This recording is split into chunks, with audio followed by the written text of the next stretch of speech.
जय हिंद दोस्तों। So finally UPSC ने ईपीएफओ एपीएफसी 2026 एग्जाम का शॉर्ट नोटिस रिलीज कर दिया है। इसका फॉर्म कल मतलब 22 अगस्त से ओपन हो जाएगा और आप इस फॉर्म को 22 अगस्त से लेकर 11 सितंबर तक फिल कर पाएंगे। यह फॉर्म फिल करना है आपको यूपीएससी की वेबसाइट पर जाकर upsconline.nic.in। इसी वेबसाइट पर पहले आपको रजिस्टर करना पड़ेगा। अगर अभी तक आपने रजिस्टर नहीं किया तो पहले आपको एक अकाउंट क्रिएट करना होगा, खुद को एक बार इस वेबसाइट पर रजिस्टर करना होगा, उसके बाद ही आप इस फॉर्म को फिल कर पाए। अब क्योंकि फॉर्म ओपन हो रहा है, इसी वजह से आपने देखा होगा बहुत सारे बैचेस भी मार्केट में पिच होना शुरू हो गए हैं। अब जब इतने सारे बैचेस अलग अलग कोचिंग इंस्टीट्यूशंस पिच कर रहे हैं तो आप लोग कंफ्यूज भी हो गए होंगे। मैं ये नहीं बताऊंगा कि किसका बैच लेना और किसका बैच नहीं लेना, दैट इज योर कॉल। लेकिन मैं आपको इस एग्जाम की एक रियलिटी समझाने वाला हूं। पहले आप उस रियलिटी को अंडरस्टैंड कीजिए, उसके बाद ही आप कोई बैच लीजिएगा। सबसे पहले ये एग्जाम रेगुलर एग्जाम नहीं है। यूपीएससी इस एग्जाम को कुछ ऑल्टरनेट ईयर्स में कंडक्ट करते हैं और कई बार तो ऐसा होता है कई कई साल बाद ही ये वैकेंसी रिलीज की जाती है। जैसे 2017 में नोटिफिकेशन आया था, उसके बाद सीधा 2023 में नोटिस आया, देन 2025 में नोटिफिकेशन आया और इस बार थैंकफुली 2026 में भी इसका नोटिफिकेशन आ गया है। तो ये कोई रेगुलर एग्जाम नहीं है, ये एग्जाम कभी कभी यूपीएससी कंडक्ट कराती है। हाँ, पिछले 4-5 साल से यूपीएससी रेगुलरली इस एग्जाम को कंडक्ट करा रही है, जो बहुत अच्छी बात। अब 2025 में जब ये एग्जाम कंडक्ट कराया गया, जो पेपर आप मेरे साथ देख रहे हैं ये 2025 का ही कंप्लीट पेपर है। अब इससे पहले 2023 में एग्जाम हुआ था, तो 2025 में जो अलग अलग कोचिंग इंस्टीट्यूशंस ने आपको तैयारी करवाई वो 2023 के पैटर्न के हिसाब से कर, उनको लगा कि पेपर थोड़ा आसान आएगा, इजी आएगा, उसी पैटर्न पर वो आपको तैयारी करवाते रहे। क्योंकि बहुत सारे कोचिंग इंस्टीट्यूशंस ऐसे थे जो यूपीएससी की तैयारी करवाते ही नहीं है, लेकिन वो भी ईपीएफओ का बैच पिच कर रहे थे क्योंकि मौका मिला है तो क्यों ना पिच कर दिया जाए।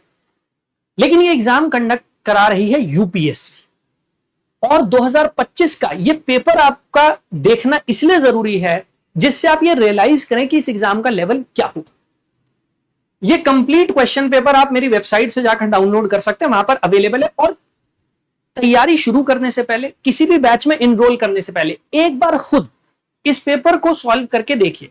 अगर आप एक यूपीएससी एस्पिरेंट हैं तो आपके लिए और अच्छा है, क्योंकि इसमें बहुत सारे सेक्शंस ऐसे होंगे, बहुत सारे क्वेश्चंस ऐसे होंगे जो आप अटेम्प्ट कर पाएंगे और आपको एक रियलाइजेशन होगा कि ऐसा नहीं है कि आप बिल्कुल बेसिक से इस एग्जाम की तैयारी कर रहे हो। हाँ, अगर आप यूपीएससी बैकग्राउंड से नहीं आते तो हो सकता है कि बहुत सारा ऐसा सेक्शन हो जो आपको समझ में ही ना आए कि कहां से क्वेश्चन पूछे गए, किस टाइप के। क्योंकि ये पेपर कहीं से भी आसान तो नहीं था। जो एक एक्सपेक्टेशन थी कि पेपर आसान आएगा, इजी आएगा और आप पढ़ाने के नाम पे कुछ भी पढ़ा दो, बेसिक सा पढ़ा के बच्चे को भेज दो, जब बच्चे वहां गए तो वो समझ गए थे उस बात को। और इस बार तो 80 ही वैकेंसी, 80 वैकेंसी, कोई ज्यादा वैकेंसी होती नहीं। कैटेगरी वाइज आप देखोगे तो और कम हो जाता है वो नंबर। तो सबसे पहले आपको क्या करना है, सबसे पहले ये कंप्लीट पेपर डाउनलोड करो और इस पेपर को खुद सॉल्व करके देखो। पेपर डाउनलोड आप कहां से कर सकते हो, वेबसाइट पर चले जाना, यूपीएससी टॉपर्स हब, ठीक है। और हाँ, ये टेलीग्राम चैनल है, इसको भी ज्वाइन कर लेना। इस टेलीग्राम चैनल पर मैं यूट्यूब पे जितने भी सेशंस कंडक्ट करूंगा ईपीएफओ एग्जाम के सारे के सारे, सबका लिंक आपको यहां पर मिल जाएगा। तो जो भी फ्री सेशंस है, मैराथन जो भी मैं प्लान करूंगा आप लोगों के लिए, उन सबका लिंक आपको यहां पर मिलता रहेगा, तो इसको ज्वाइन कर लेना। दूसरा, वेबसाइट जैसे मैंने आपको बताया यूपीएससी टॉपर्स हब, यहां चले जाना। जब आप हमारी वेबसाइट पर आ जाओगे, लॉग इन कर लोगे, तो आर कोर्सेज का ऑप्शन है। मैं बिल्कुल बेसिक से आपको समझा देता हूं। जब वेबसाइट पर लॉग इन कर लोगे तो यहां ऊपर आर कोर्सेज का ऑप्शन है, यहां चले जाना। यहां जब आप जाओगे तो सबसे बिल्कुल बॉटम में फ्री यूपीएससी स्टडी मटेरियल, यहां आ जाओ। जब यहां पर आप आ जाओगे फ्री यूपीएससी स्टडी मटेरियल, तो इसमें बिल्कुल नीचे की तरफ आओगे तो ये देखो UPSC EPFO previous year papers, free है, टेंशन मत लेना, फ्री में डाउनलोड करना है आपको।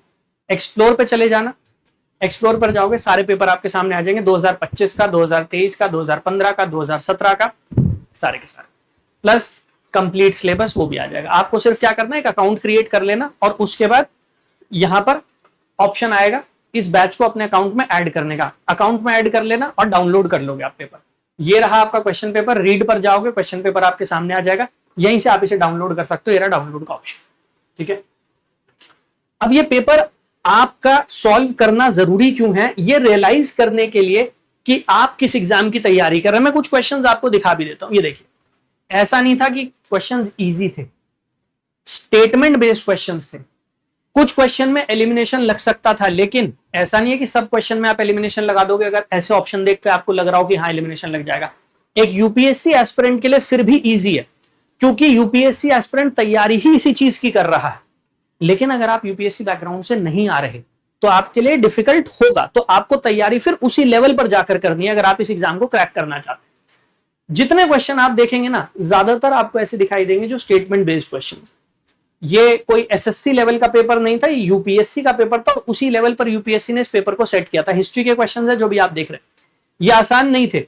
आप डाउनलोड करेंगे, आप खुद क्वेश्चंस को अटेम्प्ट करके देखेंगे तो आपको रियलाइजेशन होगी। ये मैं आपको इसलिए समझाना चाह रहा हूं क्योंकि होगा क्या, कोई भी जो यूपीएससी की तैयारी नहीं करवाता, किसी और एग्जाम की तैयारी करवा रहा है, वो क्या करेगा, वो अपना बैच आपको पिच कर देगा, उसका बैच बिक गया, तकलीफ आपको होगी।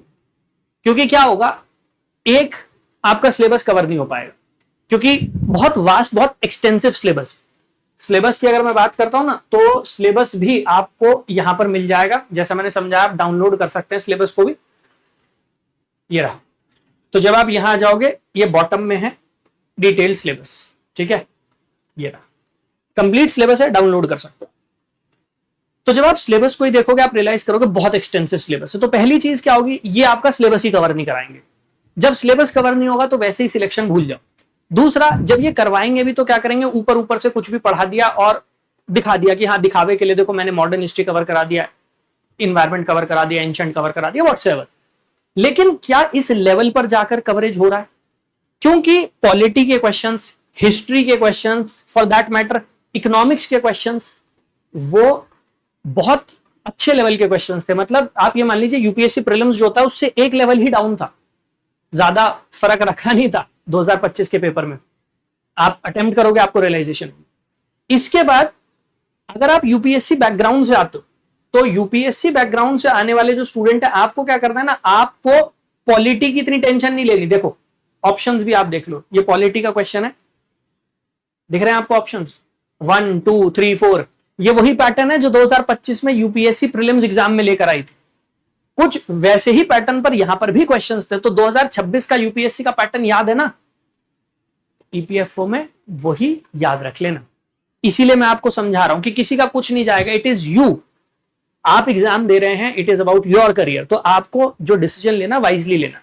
जो यूपीएससी लेवल की तैयारी करवा रहा है उसको जरूर ज्वाइन कर सकते हो आप, जो यूपीएससी लेवल की तैयारी कर रहा है। लेकिन अगर कोई XYZ एग्जाम की तैयारी करा रहा है और वो अचानक से आके चलो भाई ईपीएफओ की तैयारी करा देते हैं, don't fall for it, don't do that. पैसे भी जाएंगे, एग्जाम तो वैसे ही चला जाएगा, क्योंकि वो ये तैयारी करा ही नहीं सकते आपको। और इसीलिए यूपीएससी एस्पिरेंट के लिए एज है यहां पर, क्योंकि आप जो तैयारी कर रहे हो ना, आप इसी लेवल की चीजों की तैयारी करते हो। आपको क्या करना है, अगर आप यूपीएससी बैकग्राउंड से आ रहे हो, आपको क्या करना है, आपको अपनी मैथ्स, आपको अपनी रीजनिंग, इंग्लिश, क्योंकि इसमें इंग्लिश भी है, वो इंग्लिश का मॉड्यूल, अकाउंटेंसी, ऑडिटिंग, उसको और बेटर कर लेना। अकाउंटेंसी ऑडिटिंग तो हम पढ़ते ही नहीं है यूपीएससी में, तो वो तो अलग से आपको पढ़ना है। मैथ्स, रीजनिंग, वहां पर डब्बा गोल हो जाता है, सीसैट में आपने देखा। तो ये मान के चलो यहां पर भी अच्छे लेवल के मैथ्स के क्वेश्चन आएंगे, रीजनिंग के क्वेश्चन आएंगे, तो उसके लिए प्रिपेयर होके जाना है, इंग्लिश के लिए प्रिपेयर होके जाना है। समझ गए मेरी बात को? और इसीलिए मैं कह रहा हूं, मैं भी कुछ टीचर्स से बात कर रहा हूं जो सीसैट पढ़ाते हैं, यूपीएससी एस्पिरेंट को ही पढ़ाते हैं। वो जैसे ही मुझे गो अहेड दे देंगे, मैं वैसे ही आपको बता दूंगा कि मैथ्स की क्लासेस कब से शुरू हो रही है, रीजनिंग की क्लासेस कब से शुरू हो रही है, इंग्लिश की क्लासेस कब से शुरू हो रही है। बट एसएससी, कोई और पेपर, वो आके आपसे कहें कि हाँ भाई हम तैयारी करा देते हैं, प्लीज, बाकी आपकी चॉइस है। मतलब ultimately it is your money, it is your attempt, वो आपके ऊपर है। बट कोई भी डिसीजन लेने से पहले please go through this paper, इसको अटेम्प्ट करके देखिए, क्योंकि अल्टीमेटली 80 वैकेंसी है, कट ऑफ हाई जाएगी।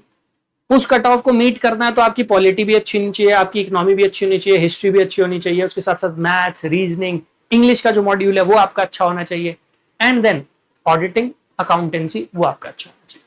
तो ये कुछ ऐसी चीजें जिन पर आपको फोकस करना पड़ेगा। सो प्लीज डाउनलोड दिस, इसको बैठ के स्टडी करो, क्वेश्चंस को अटेम्प्ट करो, देखो क्या लेवल है, then make a wise decision, make a wise choice.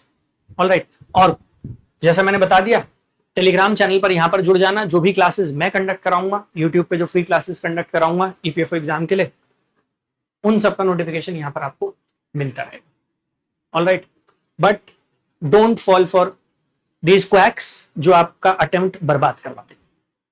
Thank you, जय हिंद।